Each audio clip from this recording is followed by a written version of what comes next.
भारत के मित्र देश इजराइल पर हमास नामक आतंकी संगठन द्वारा, जो कि गाजा पट्टी के पास रहता है, इजराइल के नज़दीक, उसके द्वारा 500 से अधिक रॉकेट इजराइल पर दागे गए हैं। इजराइल, जो कि भारत का एक मित्र कंट्री है, अब तक प्राप्त सूचना के अनुसार लगभग 500 लोग मारे जा चुके हैं और 2000 से अधिक लोग घायल हैं।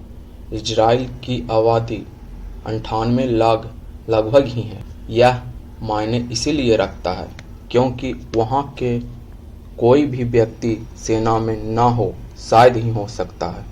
जिस देश के लिए उसके नागरिक इतने वैल्यूएबल हों, वह अपने नागरिकों के सुरक्षा के लिए किसी भी एंड तक जा सकता है, with supporting army, air force, naval force, intelligence agency. आप लोगों ने तो मोसाद का नाम सुना ही होगा, जो कि इजरायली इंटेलिजेंस एजेंसी है।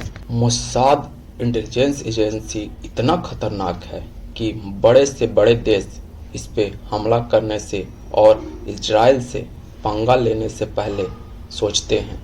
इसका एक ऑपरेशन बहुत फेमस है। आई थिंक ये ऑपरेशन 1972 का है, जिसमें इस देश के 16 ओलंपिक प्लेयर को फिलिस्तीनी आतंकियों ने अगवा कर लिया। तो इस मोसाद ने 2000 फिलिस्तीनी आतंकियों को मार गिराया था और जो फिलिस्तीन से भाग गए थे, वह दुनिया के किसी भी कोने में छुपे क्यों ना हो, कोई देश के संरक्षण में क्यों ना हो, उसे वहां जाकर मारा था। 16 साल तक ढूंढ कर मारा था और यहाँ तो लगभग 500 लोगों की जान जा चुकी है और इजराइल ने भी जंग का ऐलान कर दिया है। आपके मन में भी बहुत सारे क्वेश्चन राइज हो रहे होंगे, जैसे कि क्या यह बहुत बड़े जंग का रूप लेगा, नाटो और रसिया का स्टैंड क्या होगा और हमारा देश भारत किसके साथ खड़ा होगा। तो इसे जानने के लिए लास्ट तक हमारे साथ बने रहिए। जिस तरह भारत में 26/11 हमला हुआ था, आतंकी समुद्र के रास्ते होते हुए मुंबई में ताज होटल में दाखिल हुए, उसी तरह हमास के आतंकी इजराइल के बॉर्डर से दाखिल हुए हैं। इजरायली घरों पर अपना कब्जा जमा लिया है। वह रोड पर टैंक दौड़ाते नजर आ रहे हैं। महिलाओं, बच्चों और इनोसेंट लोगों के साथ बर्बरता किया जा रहा है। यह खबर पूरी दुनिया में आग की तरह फैल गई है।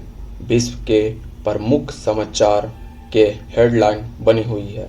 इजराइल और हमास की दुश्मनी इजराइल की उत्पत्ति से ही बनी है। यहाँ के प्रधानमंत्री बेंजामिन नेतन्याहू ने यह कह दिया है, we are at the bar, और हम लोग इसे जीत कर ही रहेंगे।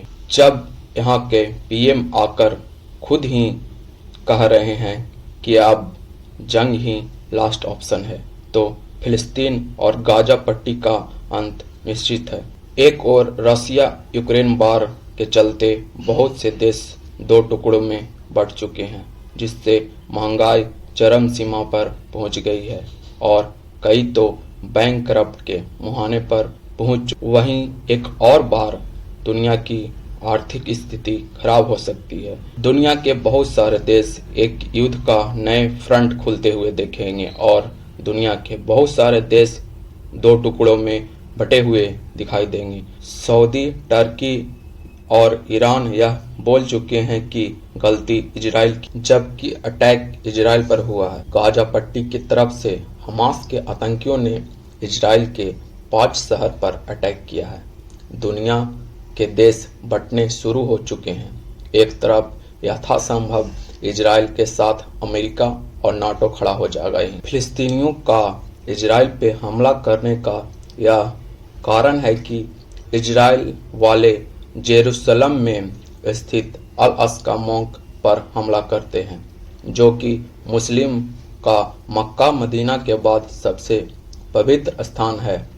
इससे क्रिश्चियन लोगों का भी आस्था जुड़ा है अल-अक्सा, जो कि इजराइल और वेस्ट बैंक यानी फिलिस्तीन के बॉर्डर पर है, जिसके 3 पार्ट पर इजराइल का कब्जा है और 1 पार्ट पर फिलिस्तीन का। इसका फिलिस्तीनियों का मानना है कि इजराइल ने इनकी पवित्र स्थान की बेइज्जती की, इस वजह से हम बदला लेने आए हैं। इजरायली पीएम का एक ट्वीट काफी वायरल हो रहा है, जिसमें लिखा है, "We are at the war. We will protect our citizen.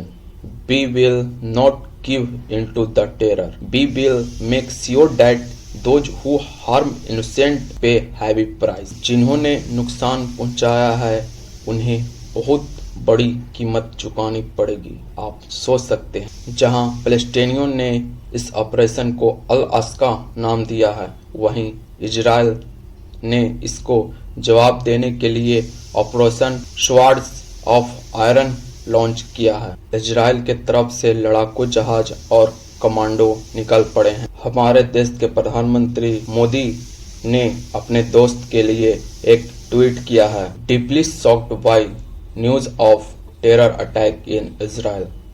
Our thoughts and pray are with the innocent victim and their families. We stand in solidarity with Israel at the difficult hour." यानी India Israel के साथ खड़ा है। आतंक को किसी भी रूप में बर्दाश्त नहीं किया जाएगा। इंडिया हमेशा 3 चीजों पे फोकस करता है, डिप्लोमेसी, डायलॉग एंड पीस। अगर कुछ लोग हथियार उठाकर पीस की मांग करेंगे तो इंडिया हमेशा इनके विरोध में ही खड़ा होगा। और हमारा इंडिया तो बना ही है अहिंसा पर। आतंक का सहारा लिया जाएगा तो भारत हमेशा उसके खिलाफ रहेगा ही। इंडिया अपना स्टैंड क्लियर कर दिया है कि वह इजराइल के साथ है, और क्यों न हो, इंडिया और इजराइल की दोस्ती काफी पुरानी है और घनिष्ठ है। इंडिया इजराइल का 2nd लार्जेस्ट ट्रेडिंग पार्टनर है एशिया के अंदर। इंडिया इजराइल, अमेरिका और यूएई के साथ मिलकर I2U2 गठबंधन में शामिल है। आपको यह विषय पे क्या लगता है? क्या यह लड़ाई क्यों हो रही है? क्या यह एक अस्तित्व की लड़ाई है या फिर कहे तो अपने धर्म और कल्चर की बचाने की लड़ाई है? तो अपना सुझाव कमेंट में अवश्य। बाकी हमारी नज़र यह कॉन्फ्लिक्ट पर बनी है। लगातार हम आपको अप टू डेट करते रहेंगे। आप हमारे चैनल को सब्सक्राइब कर लें और नोटिफिकेशन को ऑन कर दें। तब तक के लिए जय Hind and thanks for watching.